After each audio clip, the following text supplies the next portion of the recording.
Hey friends, if you wish to insert and embed YouTube videos in PowerPoint presentation slides, then please watch this video. I will guide you through the process. So we will open PowerPoint and create a dummy slide for the sake of this example. I'll create a new slide and a blank wall. Now, I'll go to the YouTube video that I wish to paste. I will copy it, okay, and then you can go to the PowerPoint slide and then paste it. So this will not do the job for you, as you can see, because a lot of people try doing this.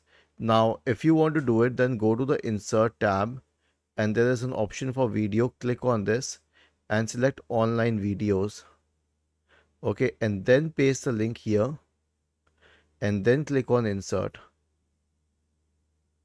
This is how you will insert a video.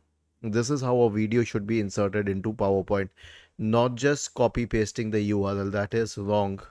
Was this helpful? If yes, then please subscribe to the channel. If not, then let us know in the comment section of the video on how we could help you further. Thank you for watching this video and have a nice day.